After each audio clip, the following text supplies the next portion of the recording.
we are in Christ. Sige po, sabay-sabay po natin banggitin ng malakas. In Christ, I am alive.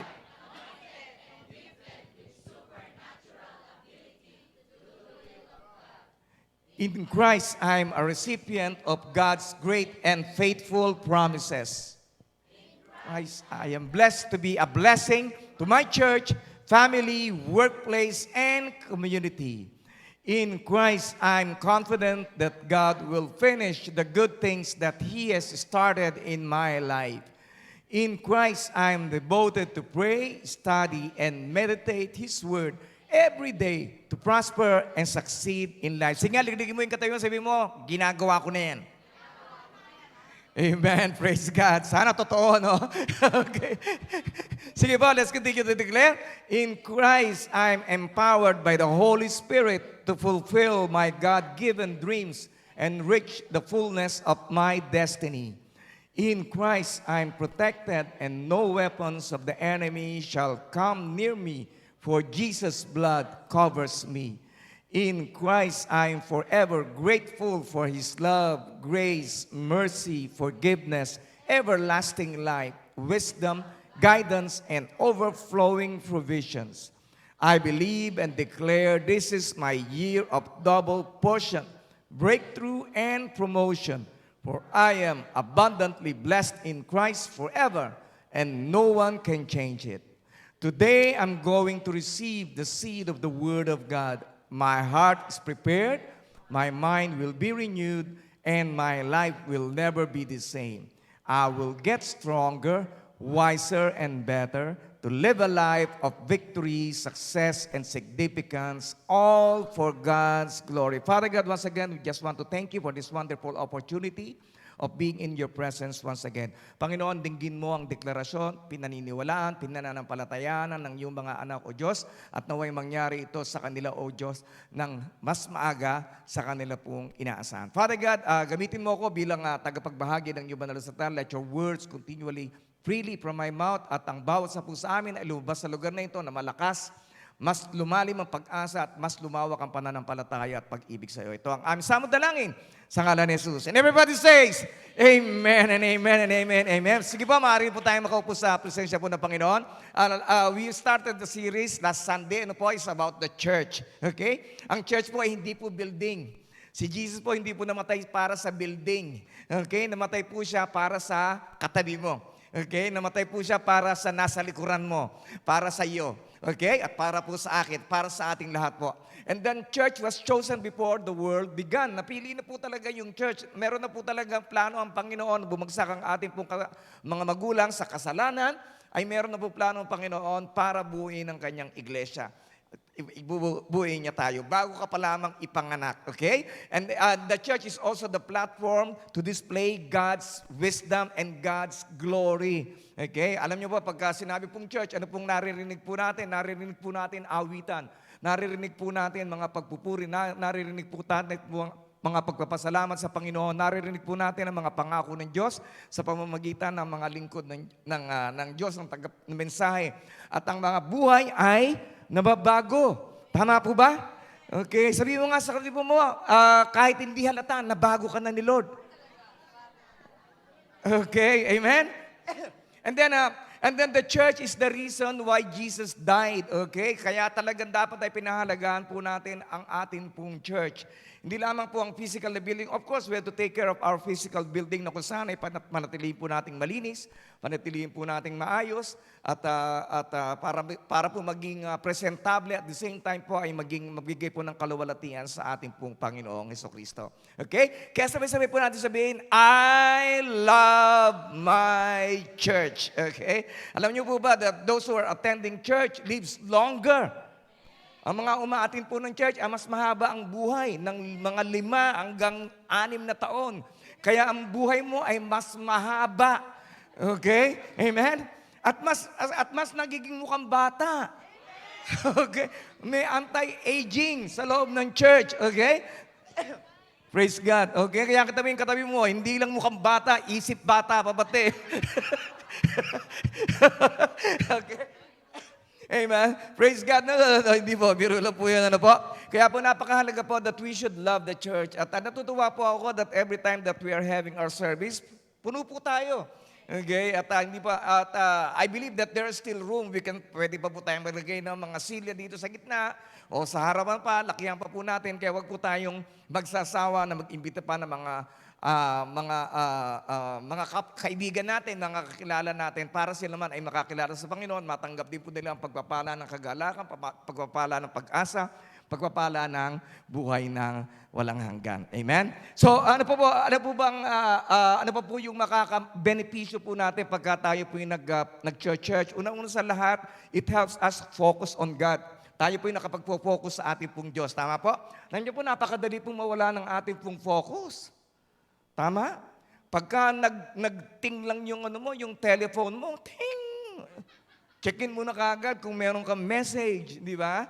Okay, so napakahalaga at palagi po nating punta sa church para ma-refocus po tayo muli sa ating po Panginoon. And then the church also strengthens us. Alam niyo po, kanina para akong pagod na pagod. At gusto kong naghahanap ako ng kape doon sa likuran. Hindi ko na mabuksan-buksan yung hot water para sana magising-gising ako ng konti. Pero sabi ni Lord, hindi mo na kinakailangan ng kape. Okay? Ang presensya ko ay sapat na para ikaw ay magising. Amen? Praise God. Sige, palakpak na si Lord.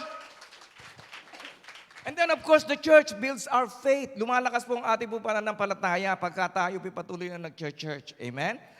Yung mga bagay na hindi po natin pininiwalaan na mangyayari po sa atin, yung nangyayari. Yung dati na ang buhay po natin ay parang ganyan-ganyan na lamang, pero ngayon binubuksan ng Panginoon ang ating pong isipan at natututunan po tayong mangarap. Okay? Pangarap na yung mga dati na, hindi ko kaya yan. Pero ngayon, sa pamamagitan ni Lord, makakayanan ko yan. Amen? Nalalaman na po natin na talaga magtiwala sa Kanya. Amen? Praise God. Dati, ang pera po natin para sa atin lang. Di ba? Pero ngayon marunong ka na mag-offering. Amen? Hindi ka lang sapman-sapman ngayon. Di ba? Amen? Okay, of course, because God is generous at patuloy po niya pinakikita sa atin ang Kanya pong generosity sa mga pamamagitan ng mga pagpapalang natatanggap po natin sa Kanya. Amen? Sino po dito yung mga pinagpala ng Panginoon? Okay, amen. Hallelujah. We should continue to declare that we are blessed in Christ. Bakit? Because without Christ, we cannot really be blessed. Tama po, ang ating pong pagpapala ay dahil lamang po sa ating pong Panginoong Hesukristo. And we love our church. Why? Because nadidiscover po natin ang purpose ng ating pong buhay. Alam niyo po ba, patanungin po ninyo, meron pong nag-experiment na nagtanong po siya ng 200 katao na matatalino mga tao, ano bang purpose ng buhay mo? At hindi po nila masagot. Okay? Pero ikaw, at least alam mo kung anong purpose ng buhay mo. Anong number one purpose po natin? Of course, bigyan po natin ng kaluwalhatian ng ating pong Panginoon. And then ikalawa, magsilbi po tayo. Okay? Sa Diyos at sa ating pong kapwa. Okay? And then the church is God's family. Okay? The church is, ano po natin? The church is not a place I go to, but a spiritual family I belong to. Amen. Hallelujah. Kaya, ligligin mo yung katabi, sabi mo, dito magkakapamilya tayo, ha?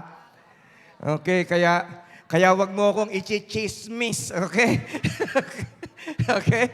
Praise God. Walang chismis dito. Okay? And then, together, we're better together. Sabay-sabay po natin basahin, we're better together. Okay? And then, the church is God's platform to meet your emotional and spiritual needs, okay? Kaya minsan sapat-sapat na ang ating po Panginoon, hindi mo na kinakailangan palagi maghanap ng love life. Okay? Okay? So, and then spiritual needs, okay? So, ibig sabihin mga kapatid, no, we really need the love of, kailangan po natin din yan. Okay? Emotional and spiritual needs. You need spiritual support, kinakailangan po natin ng spiritual support ng bawat po sa atin. We need a strength and stability, yung tayo maging matatag, hindi tayo agad-agad mauuga ng mga maling mga naririnig po natin. And then we need a spiritual connection with God, supernatural connection with God. At yun lamang po ay mangyayari pagka tayo nasa church, of course, because we're two or three gathered in His name, there is His presence. And then nagkakaroon po dapat, and then in the church, nagkakaroon po tayo ng self-worth, ng pagpapahalaga sa ating pong sarili. Okay? Na hindi ka na basta-basta. Okay? Na hindi ka na kung niyaya kang uminom, sama ka na kagad. Hindi ba? Kung yaya kang kumain, ayan, okay lang yan, sama ka kagad. Okay? Kainan yan eh. Okay? And then, praise God. And then self-expression. Hindi po natin na-express ang ating po sarili. Sa ating po tahanan, hindi man tayo makapagpupuri. Tama. Hindi mo may tataas ang kamay mo. Hindi ka pwede sumigaw ng hallelujah doon. Baka mamaya may dumating na ambulansya at kunin ka. Okay? Kaya napakahalaga that we should give importance to the church. And Romans 12, chapter 5b, sabi daw, we are many parts of one body and we all belong to each other. Okay? So tayo po ay isa pong katawan. Okay? Hindi ka nakakita ng isang kamay na nakahiwalay sa katawan. Tama po? Yan ay nakadikit sa katawan. Okay? Tama po? Sa napakahalaga that we should remember that we are a part of the body of Christ. And then the church family is God's answer to loneliness. Okay? Kaya yung mga tao po sa church, yan po yung mga pinakamasayang mga tao sa buong mundo. Amen? Hallelujah. Praise God. Palagi pong nakangiti. Amen? Okay? Para bang maraming pera. Okay? Amen. Amen. Praise God. And di po ba? Ang lungkot kaya na nag-iisa. Di po ba? Kaya sa church, dito palagi marami kang makakasama. Sa Genesis 2 verse 18, sabi ng Panginoon, sabi ng Panginoon, it's not good for men to be alone. Di po ba? So God hates loneliness. Okay, hindi po tayo nilikha ng Panginoon para mag-isa, para maging loner. Okay? So, what is God's remedy for loneliness? Unang-una sa lahat, ano po ang remedyo ng Panginoon sa pagiging, pangungulila? Of course, yung physical family. And then at the same time, since wala po tayong physical family dito, maaaring iba sa inyo, nasa Pilipinas. And then we have a spiritual family. Amen? Na kung saan ay na-express po natin kung ano po yung ating po mga hurts. Meron po tayo nakakasama pagka ikaw ay masaya. Tama po? At naihinga mo ang iyong mga problema. So therefore, as you receive Christ Jesus the Lord, so walk in Him. So palagi po sinasabi itong walk. Ano po ba ibig sabihin ng walk? Ito po yung ating po spiritual walk. That we will walk in love, we will walk in peace, we will walk with joy, we will walk in the Spirit, we will walk like Jesus. Okay? So hindi po nais ng Panginoon na ikaw ay mag-isa. Kaya nga po niya sinend ang Holy Spirit para palagi po natin makasama. Okay? So ano po bang benepisyo pagka tayo ay meron pong palaging kasama? Okay? Alam niyo po dito sa Macau, medyo safe. Pero sa Pilipinas, hindi po ba pagka nagdadaan ka sa madilim na lugar? Di ba? Kailangan mo nang tumakbo. Tama.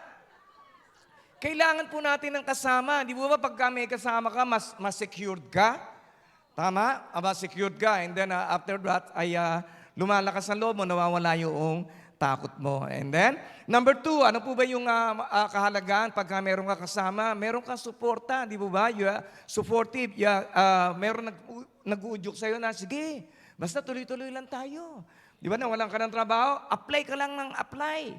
Di ba? Nawalan ka ng pera? Sige lang. Huwag ka mangungutang sa akin. Okay? Merong blessing ipadadala sa iyo si Lord. So, ibig sabihin, mga kapatid, it's very important for us na palagi po tayong merong kasama. Meron pong African proverb, sabi po dito, if you want to run fast, run alone. Kung gusto mo na mabilis, tumakbo ka na mabilis. Okay, tumakbo ka na mag-isa. But if you want to run far, run together. Okay? Para makalayo-layo ka sa buhay, ay kinakailangan ay meron kang kasama. Sabihin mo nga sa atin mo, sasamahan kita. Okay, lalo na kung imbitahin mo ako sa Jollibee mamaya.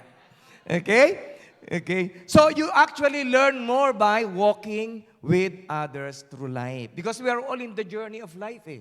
Di ba ba? Yung experience ko po, pwede ko po may-share sa inyo. Yung experience niyo po, pwede niyo po may-share sa akin. Yung mga pagkakamali ko, pwede ko po may-share sa inyo. Yung mga success ko, pwede ko rin po may-share sa inyo. Ganun din ang bawat sa busa atin.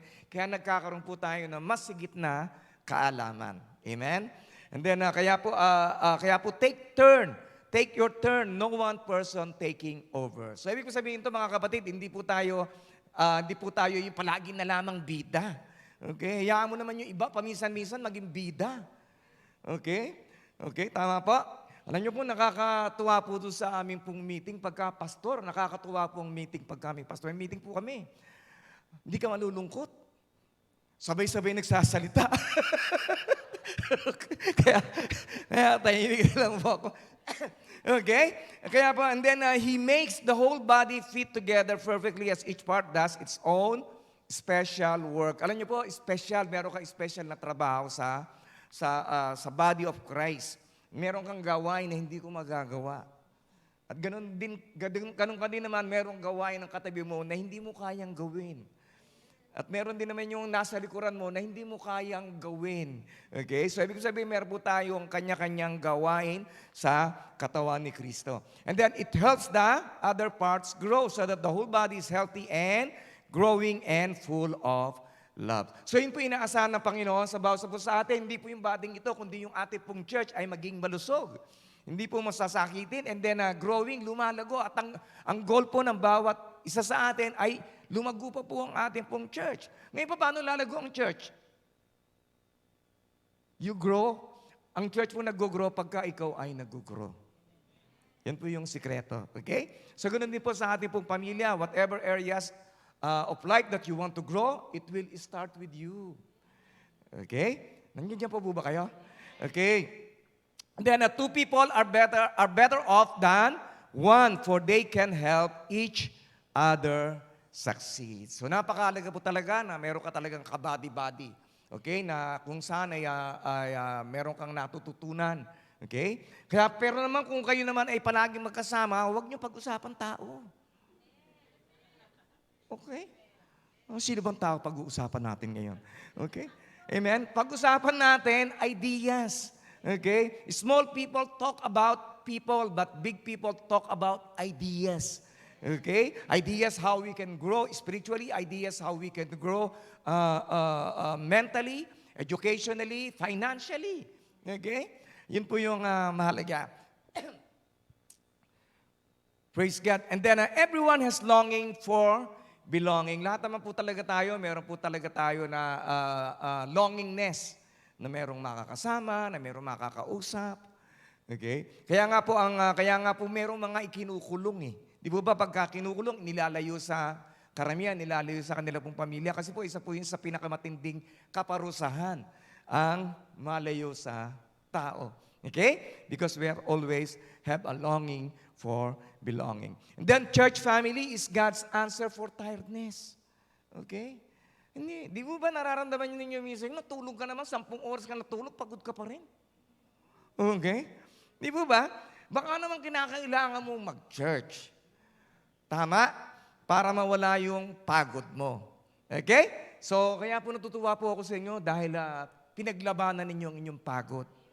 Okay? At hindi po sayang yan dahil siguradong paglabas niyo sa lugar nito, kayo ay malakas na malakas pa. Amen. Hallelujah. At yan po yung nangyayari. It's really the truth. After service, hirap na hirap po kayo matulog. Paano yung ikot namin? Hindi pa rin makatulog. Okay? So bakit po? Kasi po na-energize ka na. Okay? So, at isa pa, when you are working alone, it's tiring. Pagka mag-isa ka lang nagtatrabaho, nakakapagod. Kaya kinakailangan po natin ng kasama. Okay? So, and then ang Diyos po, ayaw po niya na gawin nyo lang ang trabaho mag-isa. Kailangan ay meron kayong magtulungan. Okay? Kaya kung yung kasama mo sa bahay, siya na yung nagluto, ikaw na may maghugas. Hindi, pagkakain, natulog ka na kagad. Di ba? So, kinakailangan magbalanse tayo dahil pare-pareho naman tayo nagtatrabaho. Okay? Tama po ba yan? Okay, ayaw nang kumibo ng iba. Ang tamad maghugas siguro yan. Okay? And then right now, therefore, every time we get the chance, let us work for the benefit of all. Okay? So lahat naman po tayo magbebenepisyo. Tandaan po natin palagi, ano po? Mga kapatid, sa mga nagpe-pray that one day maging businessman kayo. Ibig sabihin ng benefit for all, yung win-win. Huwag yung nag-business ka, agrabyado naman yung binentahan mo. Di ba? Sobrang taas ng tubo mo. Hindi na uulit yan. O, tama? At ganun din naman, ikaw naman din, hindi ka naman din magpapalugi. Di ba? Di bali na, mura. Ang dami kong customer. Mura kasi. Wala ka naman tinubo. lugi. Okay? So, ibig sabihin, win-win. Okay? At pangalawa, siyempre, unahin mo natin si Lord. Mag-pray po tayo. Okay?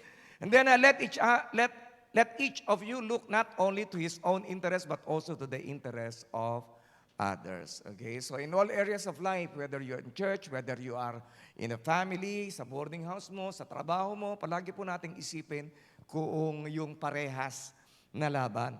Hindi yung tayo ay agrabyado. Keep on loving each other as brothers and sisters. Okay? Hindi po ba? Napakahalaga. Kasi po, ano pong itsura po ng church na kung saan lahat tayo galit sa isa't isa?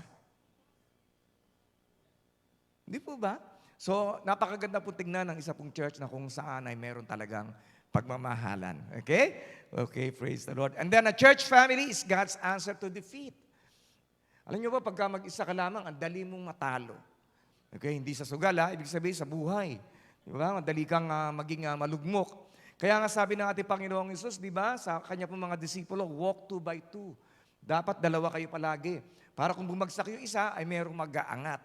Okay? So ayun po yung sinabi po sa Ecclesiastes, if one person falls, the other can reach out and help. But someone who falls alone is in real trouble. Okay? So, kinakailangan po natin na talagang meron pong lalakad na kasama po natin at babantayan po tayo. Alam niyo po, minsan hindi naman po natin nakikita yung ating po mga pagkakamali. Kailangan po natin ng ibang tao para makita yung ating pong pagkakamali. Tama po? O yung iba, ayaw umamin. Okay? Amen. Totoo po. Ako po, marami po akong palpak, pero nabuti na lang at meron pong nagtatama po sa akin. Okay? Kaya po napakahalaga that there's somebody beside you na palaging ikaw ang ikukorek. At pagka kinukorek ka naman, magpatama ka naman. Di ba? Huwag ka namang masyadong defensive. Di ba? Tinatama ka, sinasabi mo, ikaw, ganyan ka din eh. Hindi po ba? So napakahalaga that we should also pray for teachable spirit. Okay? Kasi po, we are a proud people. Ang ating pong puso ay punong-puno po ng pride. Hindi po tayo nagpapatama kasi dahil sa pride. Okay? Kasi po masakit po talagang maitama, maikorek. Okay? Tama po ba? Okay. Kaya nga tutuwa ako sa inyo kahit na minsan palagi kayo na ikukorek, nandiyan pa rin kayo eh. So ibig sabihin nun, meron kayong teachable spirit. Okay? And then finally, all of you should be one mind. Sympathize with each other.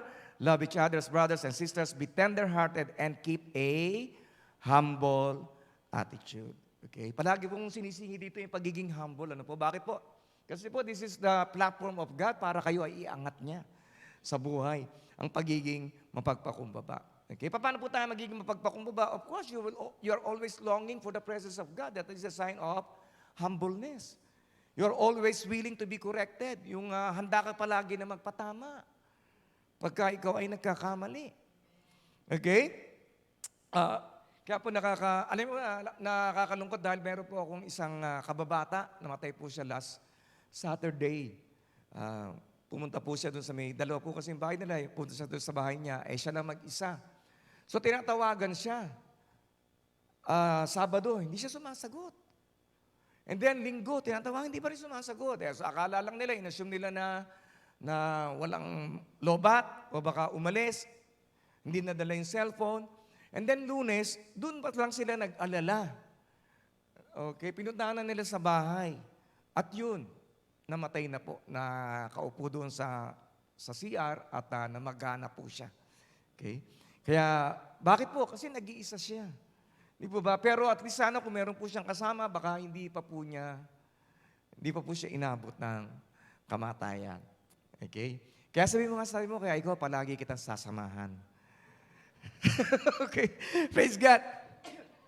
Okay? Kaya, praise the Lord. Okay? So not only, hindi naman po natin yan, pero napakahalaga po that we should always be seeing each other together. Kaya nga po yung aking pong kababata, ang laki po ng bahay po nila sa Fairview, ano po?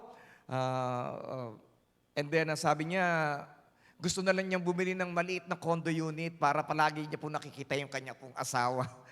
Okay? Para hindi po sila, kung ano mangyari, ay masusuportahan nila ang bawat isa. Then church family is God's answer to hopelessness. Okay? Kung nawawalan ka ng pag-asa, huwag kang lumayo sa church. Dapat mas lalo kang lumapit sa church.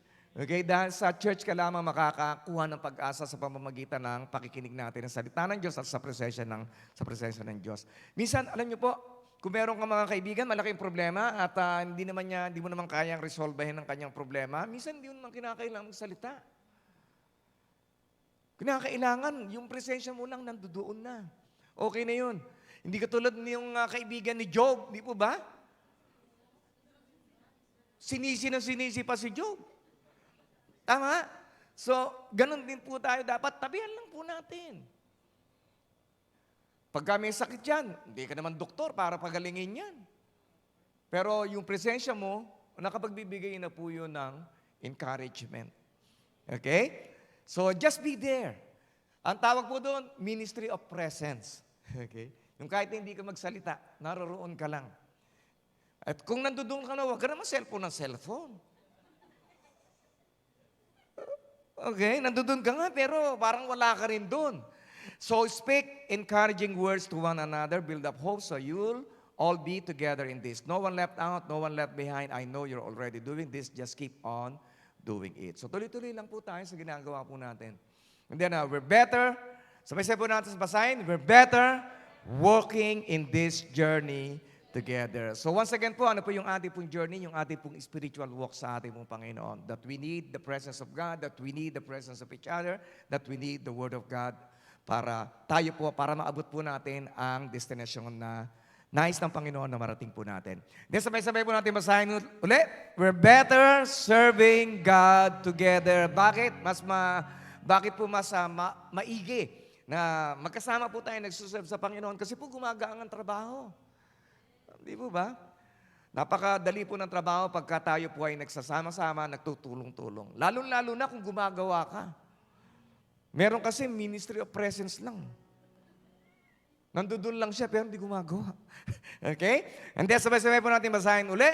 We're better when we look after one another. So, bantayan po natin ang bawat isa. Okay? So, hindi ibig sabihin na bantayan na kung siya'y nagkakamali, bantayan mo ang kanya po pagkakamali. No. Tignan po natin. Tayo po magpalakasan sa bawat isa. And then, sabay-sabay po natin basahin uli. We're better sharing the good news together. Alam niyo po, yan po ang assignment po natin. Hindi naman po kinakailangan na kabisada mo ang buong Biblia para ikaw ay magbahagi ng salita ng Diyos. Yung ginawa ng Diyos sa iyo is a good, yung testimony mo, yung ginawang pagbabago ng Panginoon sa iyo, nung pinagaling ka, nung ikaw ay may sakit, nung binigyan ka ng trabaho, nung wala kang trabaho, nung pinalakas ka, nung ikaw ay nanghihina, nung nawawalan ka na ng pag-asa, ay nagkaroon ka pa ng pag-asa, na ipapauwi ka na, pero hanggang ngayon hindi ka pa rin nauuwi dahil sa biyaya ng Diyos sa iyong buhay. Yun po yung pagpamaraan para ibahagi po natin ang kabutihan ng Diyos sa ating pong buhay. Amen? So just tell the story of your life. Okay po? Amen po? So, sino po dito yung gusto ninyo ay we will be working together as a church. Okay, sige po, tayo po lahat ay tumayo. Hallelujah. Hallelujah, hallelujah. Father God, once again, we just want to thank you. Dahil ang church na ito, hindi namin pag-aari, ito ay pag-aari mo. Maraming salamat sa bawat anak mo na yun din ako sa lugar na ito. Dalangin ko na katagpuin mo ang kanila pong mga pangangailangan. Kung sila man po ay may sakit na nararamdaman, Panginoon, I pray, Lord God, for healing right now, Lord God, in the name of Jesus. And I even pray, Lord, doon po sa mga nanghihina, ikaw magbigay ng kalakasan. Doon po sa naguguluhan, ikaw magbigay ng kapayapaan. Doon po, Panginoon, hallelujah, meron po sila mga pinagpipray at hindi pa po nila nakakamit hanggang sa mga sandaling ito. Lord, I pray, Lord, hallelujah, nakatagpuin mo na ang kanila pong mga panalangin. Maraming salamat, Panginoon. Dahil hindi lang ang iyong mga anak ang iniingatan mo rin ang kanila pong mga mahal sa buhay na nasa Pilipinas. Lord, once again, Lord God, we will continue, Lord God, to walk by faith in this journey. Magkakasama kami, O Lord, and we believe, Lord God, that we can reach our blessed future and our glorious destiny. Hallelujah. In Jesus' name.